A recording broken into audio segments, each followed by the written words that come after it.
माँ संतोषी का पूजन करने से मन को शांति मिलती है और जीवन के दुखों से छुटकारा भी मिलता है। शास्त्रों के अनुसार माँ संतोषी की पूजा और व्रत लगातार 16 शुक्रवार तक किया जाता है। सुख संतोष की देवी माँ के पिता गणेश और माता रिद्धि सिद्धि हैं। रिद्धि सिद्धि धन धान्य सोना चांदी मूंगा रत्नों से भरा परिवार होने के कारण इन्हें प्रसन्नता, सुख, शांति और मनोकामनाओं की पूर्ति करने की देवी भी माना गया है। सुख सौभाग्य की कामना से माता संतोषी के 16 शुक्रवार तक व्रत किए जाने का विधान है। माँ की व्रत कथा इस प्रकार है।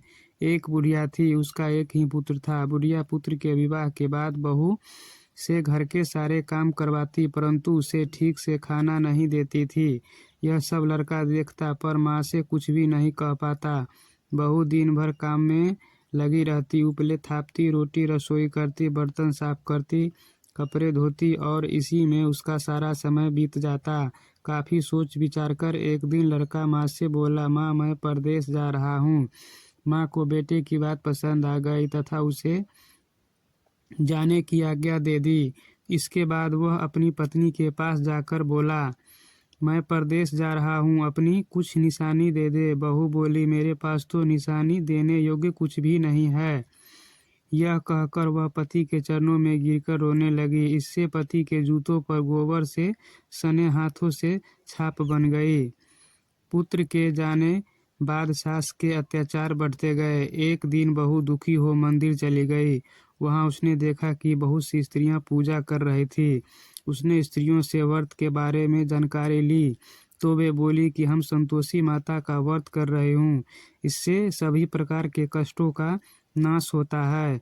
स्त्रियों ने बताया, शुक्रवार को नहा धोकर एक लोटे में शुद्ध जल ले, गुड़ चने का प्रसाद लेना तथा सच्चे मन से माँ का पूजन करना चाहिए। खटाई भूल कर भी मत खाना और न ही किसी को देना। एक वक्त भोजन करना। व्रत विधान सुनकर अब वह प्रति शुक्रवार को संयम से व्रत करने लगी। माता की कृपा से कुछ दिनों के बाद पति का पत्र आया। कुछ दिनों बाद पैसा भी आ गया। उसने प्रसन्न मन से फिर व्रत किया तथा मंदिर में जा अन्य स्त्रियों से बोली, संतोषी माँ की कृपा से हमें पति का पत्र तथा रुपया आया है।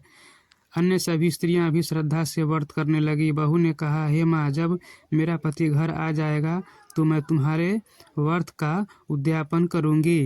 अब एक रात संतोषी माँ ने उसके पति को स्वप्न दिया और कहा कि तुम अपने घर क्यों नहीं जाते। तो वह कहने लगा, सेठ का सारा सामान अभी बिका नहीं, रुपया भी अभी नहीं आया है। उसने सेठ को स्वप्न की सारी बात कही तथा घर जाने की इजाज़त मांगी, पर सेठ ने इनकार कर दिया। माँ की कृपा से कई व्यापारी आए, सोना चांदी तथा अन्य सामान खरीद कर ले गए। कर्जदार भी रुपया लौटा गए। अब तो साहूकार ने उसे घर जाने की इजाज़त दे दी। घर आकर पुत्र ने अपनी माँ व पत्नी को बहुत सारे रुपए दिए। पत्नी ने कहा कि मुझे संतोषी माता के व्रत का उद्यापन करना है। उसने सभी को न्योता दे उद्यापन की सारी तैयारी की। पड़ोस की एक स्त्री उससे सुखी देख ईर्ष्या करने लगी थी। उसने अपने बच्चों को सिखा दिया कि तुम भोजन के समय खटाई जरूर मांगना। उद्यापन के समय खाना खाते खाते बच्चे खटाई के लिए मचल उठे तो बहू ने पैसा देकर उन्हें बहलाया। बच्चे दुकान से उन पैसों की इमली खटाई खरीदकर खाने लगे तो बहू पर माता ने कोप किया। राजा के दूत उसके पति को पकड़कर ले जाने लगे तो किसी ने बताया कि उद्यापन में बच्चों ने पैसों की इमली खटाई खाई है। तो बहू ने पुनः व्रत के उद्यापन का संकल्प किया। संकल्प के बाद वह मंदिर से निकली तो राह में पति आता दिखाई दिया। पति बोला, इतना धन जो कमाया है उसका टैक्स राजा ने मांगा था। अगले शुक्रवार को उसने फिर विधिवत व्रत का उद्यापन किया। इससे संतोषी माँ प्रसन्न हुई। 9 माह बाद चांद सा सुंदर पुत्र हुआ। अब सास, बहू तथा बेटा माँ की कृपा से आनंद से रहने लगे।